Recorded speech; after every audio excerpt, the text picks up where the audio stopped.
So the honeymoon is over, and it is time for me to give my verdict on the Pixel Fold and let you know if this phone is worth $1,800 and who it's for and who it isn't for. Alright, so let's jump right into it, not waste any time. It's been 2 weeks with the new Pixel Fold, and I've been using it quite a bit. I traditionally carry 2 devices at once. I know I'm kind of crazy, but one of those devices is always the latest and greatest iPhone, and the other being the newest, latest and greatest Pixel phone. And I've covered my first impressions already on the Pixel Fold a couple weeks back at launch, and let you guys all know, what I thought about it, my initial impressions after using it for only 3 days. And I don't want to repeat myself too much, so if you want to, see that video, I'll leave a link somewhere up here in the corners, and of course down below in the description. But there are a few things that hold true from that first impression still to this day.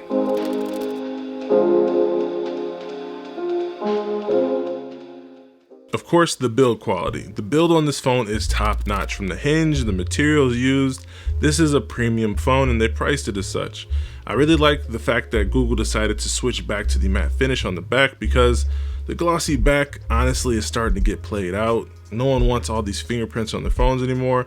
We want sleek, minimal, matte, neutral colors. Some fun colors here and there would be nice, but matte is matte everything. Even brushed aluminum on the sides would have been even better, but it's a welcome change that they went with the matte back. The screens on this phone, both outer and inner, feel amazing and fluid, and of course that's attributed to their 120Hz refresh rates. One question that I got early on was if the inner screen is soft and prone to scratches, and the answer to that is, of course, no. The Pixel Fold doesn't suffer from those like first generation foldable issues.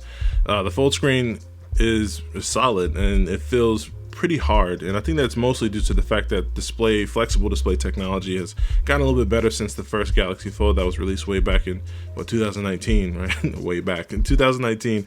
The first Fold did feel a little bit soft, but the Pixel Fold does not have that issue at all. Everything here feels intentional and premium when it comes to fit and finish. One issue that everyone has covered and that's still here is the 190-degree unfold. It has not gotten any better. I originally thought that maybe I could break it in a little bit and it would open eventually to like that 180 degrees without me having to force it a little bit. That still may be the case long term, after a year or so of using, but I'm not too confident in that, considering how much they stress test these mechanisms and these hinges before they release them, like tens of thousands of unfolds and folds. I think that might just be a design flaw that's here to stay. I will say that some reviewers said that they would like to have the ability to open the Pixel Fold with one hand, and that just sounds kind of silly to me. Maybe if it were like the flip style foldable, like the old flip phones, that would kind of make more sense, and that would be more of a pain point for that kind of device. But it being like the fold out hamburger style, if you will, it just makes sense. It's a two-handed device, and I couldn't really see myself flinging this thing open with one hand. That sounds kind of crazy. So that's never been an issue for me. It's a foldable. You kind of got to just deal with it. It's a two-handed device. When you decide to open it up, it turns it into a tablet, right? You don't use a tablet one-handed, so why would you use a foldable one-handed? But yeah, that's my 2 cents on that. Now let's go into the pros and cons, and I'm going to start with the cons and end on a high note with the pros. And first off, the lack of third-party app support.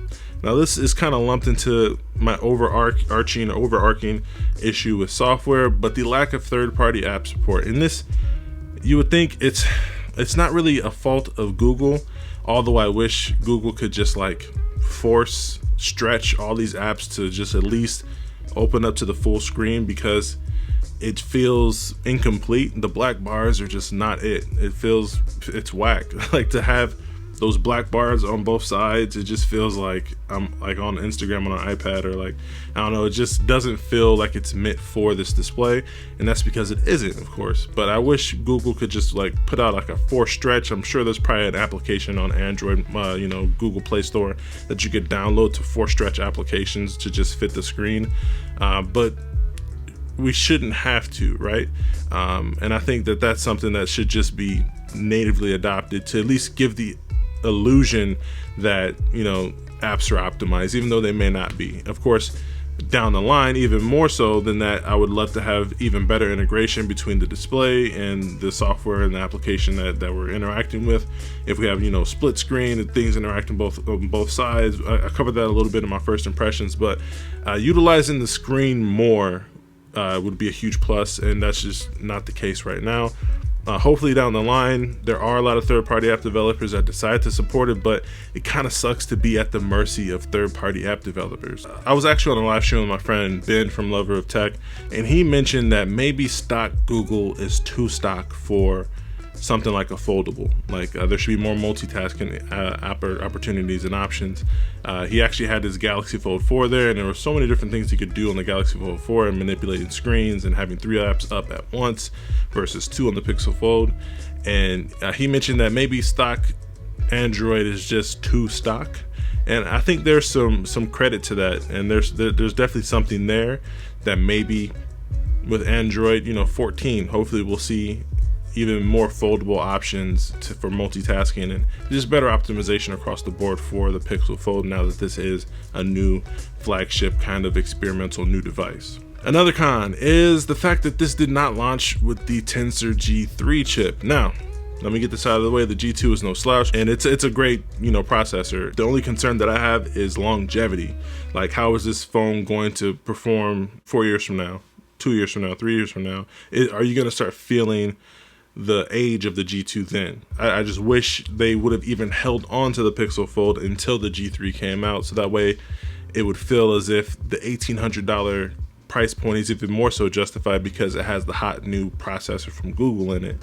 It does kind of overheat at times if you game for long periods of time, or if you just use the phone a lot in short bursts, it will heat up on you. And that even more so scares me for poor battery health long term. Like, say for instance, if I'm getting 100% peak battery health right now, in a year, is that going to be 80%? Is that going to be 88, 92%? How long am I going to get that peak 100% battery life? Because as of right now, another con, the fact that the battery life is kind of poor. It's slightly below average right now. With all of the other optimization issues, how long will it even just be below average before the point where it's just really bad? How many years will it take for this battery to diminish even more so? And I have not been able to crack 5 hours of screen on time. And of course, there's varying differences in people's screen on time based on if you use the outer display more versus the inner display. But overall, I use probably both displays equally at this point, and I haven't been able to crack 5 hours of screen on time. I will say that I always do have a charger on me. Like I said in my review, I work from home, so I have a charger kind of like within 5 feet of me at all times. And I'm not concerned about my battery dying per se, but everyone's use case is not my use case. And oftentimes people are away from home or out camping or just living life, and they're away from a charger, and this will no doubt give you battery anxiety. You'll start thinking about, like, man, am I gonna make it home on a full charge? That shouldn't be the case on an $1,800 phone. And if battery life and duration weren't issue enough, it also charges kind of slow. They do, of course, say that you want to use a 30-watt charger. I have the first party 30-watt Google charger they gave to me with the phone, and it only charges at 21 watts, but you need a 30-watt charger to get that 21 watts. And then, of course, you're not getting the 21 watts consistently sustained throughout your charging experience. Of course, it'll kind of give it that 21 for a burst to get you up to 60%, and then from there it starts tapering off to the point where you're 90 to 100%, you're trickle charging. It would be different if it only lasted for a short period of time, but then I could charge it up super quick. But it having slow charging and poor battery life or short battery life, it's just whack, so something that I wish wasn't an issue. The other big con for me is screen brightness. Living in Southern California with constant sunlight makes this phone hard to use outdoors. I mean, right now it's 100 degrees outside. And if I go outside with a Pixel Fold, whether I'm using the inner or outer display, it's not bright enough. With the inner display coming in with a peak brightness of 1000 nits and the outer display having a peak brightness of 1172 nits, it's just not gonna cut it. Of course, it is better than the Z Fold's, peak brightness and those limitations there. I think the peak brightness on the Z Fold is like 900 and something nits, which, it's not night and day difference, but it is a little bit lower compared to the Pixel Fold. And that may just be a limitation of the flexible screen technology, and they probably didn't want to make the outer display dumb bright and then you switch to the foldable display and it's like super dim, because that would kind of ruin the immersion and the overall experience. I get that. But it's hard to ignore when my iPhone 14 Pro Max has a peak brightness of 2000 nits, pretty much double the brightness, especially for outdoors. I can use my iPhone outside without even trying to strain my eyes to read text. With where I live, I need a minimum peak brightness of like 1600, 2000 preferably. 2000 plus is amazing, and also great battery life. And that's kind of a hard ask, but it's almost unbearable to use in direct sunlight outside in Southern California. Now that we got all my cons out of the way, let's get to the pros. And there are a lot of pros to using the Pixel Fold. Of course, this is the best camera on any foldable. A lot of the camera comparisons that I've seen, the Pixel Fold is outshining the Z Fold 4, the Z Flip, and that's probably mostly attributed to Google's special sauce in post-processing. The Google post-processing is amazing. We know this from all the other Pixel devices. I honestly didn't think that this would even be a close battle between a Pixel and a Samsung when it comes to photo performance. I will say that when comparing the Pixel Fold photos to my iPhone 14 Pro Max, the 14 Pro Max is definitely sharper, but I prefer the colors and skin tones with Google. But it's probably nothing too mind-blowing. We expected Pixel to have great photos, which is it kind of is like a backhanded pro, because just because we expect it, we kind of lose sight of the fact that that's still pretty amazing that they're able to produce a top-tier camera no matter what device it's in. I do wish that it had the same exact camera as the Pixel 7 Pro at least, because it would maintain some more sharpness and detail, but it's good, and it's the best Pixel, it's the best foldable camera out. So, and the internet agrees. It's not just my opinion. Moving on to another pro, screen quality. Now we talked about, of course, the high refresh rates on both inner and outer displays, and we all know, or any viewers of this channel know, that I love high refresh rate screens. 120 hertz is the minimum. I mean, we can do 90, but 120 hertz is what we need from here on out. And the Pixel Fold does not disappoint. The viewing angles are dope. The color reproduction is amazing. I love the displays on this device. The inside and outside display are both flawless. And of course, I do enjoy, like I mentioned earlier, the Passport form factor, the fact that the outer display is wide enough for me to use as a standalone device, and when I decide to open it up, it feels like a whole new experience. That's dope to me. I do not like the skinny form factor of the Pixel or the Z Fold 4. I think this is how a foldable should be used. This is how they should be designed. Everyone adopt the Passport form factor.